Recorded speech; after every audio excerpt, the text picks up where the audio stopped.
Bismillahirrahmanirrahim. Assalamualaikum warahmatullahi wabarakatuh. Kembali lagi dengan Kak Abu Umar. Insya Allah Kak Abu Umar akan melanjutkan membacakan buku yang Kak Abu Umar baca, yang berjudul Pendaki 12 Prinsip Pendidikan Anak Islami, yang ditulis oleh Dr. Sholih bin Muhammad Ar-Rabi'ah, pakar pendidikan Islam. Kita masuk prinsip yang kelima, insya Allah, yaitu setiap anak cerdas. Judul ini bukanlah untuk menyetujui pernyataan di atas tanpa perincian, melainkan untuk menjelaskan fakta yang sering diabaikan oleh banyak orang tua, bahwa semua anak itu memiliki kecerdasannya masing-masing. Padahal Allah Subhanahu wa taala berfirman di surah At-Tin ayat 4, "Laqad khalaqnal insana fi ahsani taqwim." Sesungguhnya kami telah menciptakan manusia dalam bentuk yang sebaik-baiknya. Allah Subhanahu wa taala juga berfirman, "Wa ma khalaqatul jinna wal insa illa liya'budun." Dan aku tidak menciptakan jin dan manusia melainkan supaya mereka beribadah kepadaku. Surah Az-Zariyat ayat 56. Perhatikan bahwa dalam kedua ayat ini Allah memuliakan dan menyempurnakan penciptaan manusia dengan mustahil baginya memerintahkan mereka untuk beribadah tanpa ilmu. Jikalau kita perhatikan, Nabi Muhammad SAW membagikan kepengurusan sesuai dengan kemampuan dan kecondongan para sahabat pada bidangnya masing-masing.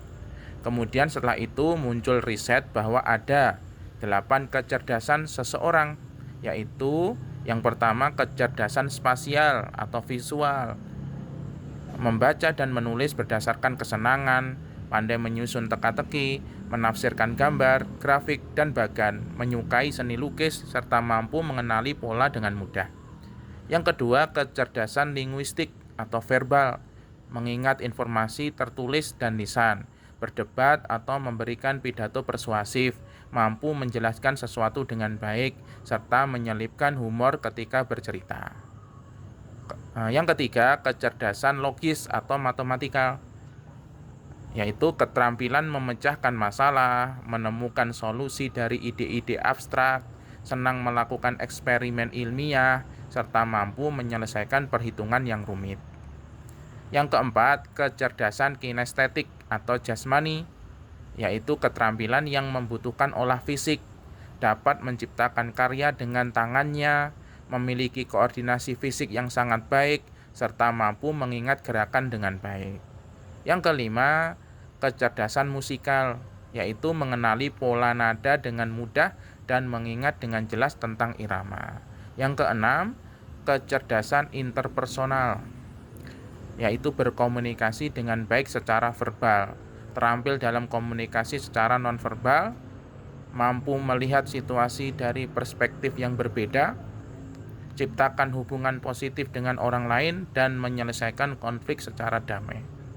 Yang ketujuh, kecerdasan intrapersonal, pandai menyadari emosi, perasaan, dan motivasi diri sendiri, membantu merefleksikan dan mengevaluasi diri, mampu menerapkannya dalam kehidupan sehari-hari, serta ahli dalam menganalisis kelebihan dan kekurangan diri sendiri secara baik.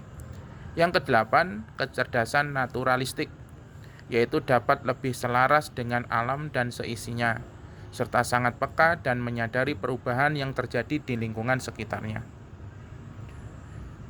Berdasarkan riset variasi kecerdasan manusia di atas, hendaknya orang tua fokus kepada kecenderungan anak terhadap kecerdasan tertentu. Hal ini dapat diketahui dengan memperhatikan setiap perkataan dan perbuatannya, karena anak lebih mampu fokus dan berkembang pada bidang yang ia sukai. Tidaklah asing di telinga kita bahwa ada sebagian pendidik di suatu sekolah mengatakan bahwa anak ini sangat baik ketika di rumah, tapi di sekolah menyulitkan kami. Opini ini perlu dikoreksi atas alasannya. Mengapa dapat menyulitkan di sekolah? Dalam hal apa si anak menyulitkan di sekolahnya, dan dalam hal apa si anak baik di rumahnya? Sesuai fakta bahwa banyak guru yang menganggap bahwa kekurangan anak dalam berhitung, menulis, ataupun membaca itu adalah kebodohan. Padahal jikalau kita perhatikan, pasti setiap anak memiliki kecerdasan dan kesuksesannya di bidang masing-masing yang mereka sukai.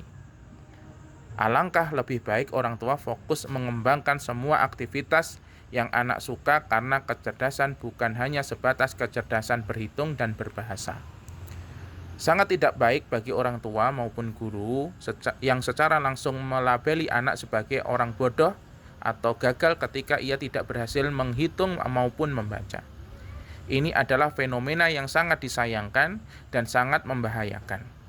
Pastikan bahwa yang salah bukanlah otak sang anak, tetapi sikap pendidik ketika berinteraksi mendidik anak, serta tidak adanya pengetahuan tentang kelebihan anak di bidang yang lain. Maka dari itu, hal yang harus dilakukan oleh orang tua dan guru adalah mencari sebab kelemahan anak dan mencari tahu bidang tertentu yang disukai anak. Kemudian orang tua membantunya untuk sukses di bidang tersebut. Beberapa contoh fenomena kecerdasan anak ini, misalnya kecerdasan emosional yang mencakup berbagai kepandaian, seperti mengatur amarah, rasa senang, mengontrol diri, rasa semangat yang tinggi, peka terhadap orang lain, serta kemampuan menjalin hubungan. Jikalau kecerdasan-kecerdasan ini dikembangkan dengan baik, niscaya akan sangat membantu sang anak untuk membentuk karakter percaya diri dan ketekunannya. Coba pikirkan, berbagai keinginan dan harapan sang anak untuk masa depannya. Boleh jadi mereka ingin menjadi ahli matematika atau ingin menjadi orang yang sopan serta berakhlak mulia. Tentu keinginan terbesar orang tua adalah mereka mampu menjalani hidup ini dengan baik, sesuai dengan ridha Allah yang Maha Mencipta. Oleh karena itu, betapa butuhnya anak terhadap kelembutan dan pertolongan orang tuanya untuk mengembangkan kecerdasan mereka agar sukses menjalani hidup ini. Dengan demikian, syariat memandu mengarahkan sebagai berikut. Yang pertama, ketahuilah bahwa Allah memuliakan manusia dengan menyempurnakan ciptaannya. Masih banyak orang yang tidak menyadari berbagai kemampuan yang Allah karuniakan kepadanya. Padahal Allah Subhanahu wa taala berfirman, "Wa fi anfusikum afala tubsirun?" Dan juga pada dirimu sendiri, apakah kamu tidak memperhatikan? Surah Az-Zariyat ayat 21. Ahli tafsir Al-Quran menjelaskan ayat ini bahwa pada diri kalian, wahai manusia, terdapat bukti-bukti kekuasaan Allah. Apakah kalian tidak memperhatikan untuk mengambil pelajaran? Yang kedua, pantaulah kegiatan anak untuk mengetahui kecenderungannya, lalu berikanlah ia lingkungan dan arahan yang sesuai. Misalnya orang tua melihat sang anak fokus membongkar pasang mainan yang ada di tangannya, maka itu pertanda bahwa anak memiliki ketertarikan. Yang ketiga, berhati-hatilah untuk melabeli sang anak dengan kata-kata seperti bodoh, sulit paham, tidak berguna, atau semisalnya. Hal ini dikarenakan kata-kata ini sangat menghancurkan mental anak dan membuat hati serta pikirannya merasakan bahwa label itu benar adanya. Oleh karena itu, hendaknya ucapkan kata-kata yang baik sesuai dengan harapan yang orang tua inginkan untuk anaknya pada masa depan nanti. Yang keempat, ketahuilah bahwa kegagalan anakmu dalam belajar ilmu matematika, membaca, ataupun menulis bukanlah sebagai indikator bahwa anakmu kurang cerdas. Karena kecerdasan bukan hanya kecerdasan otak saja, tetapi ada juga kecerdasan emosional. Bahkan kecerdasan emosional ini dianggap sebagai kecerdasan yang paling penting. Hal ini dikarenakan mengembangkan kecerdasan emosional akan sangat membantu merangsang kecerdasan lainnya dalam diri sang anak. Yang kelima, jangan hanya memperhatikan kelulusan anak di bidang pendidikan saja.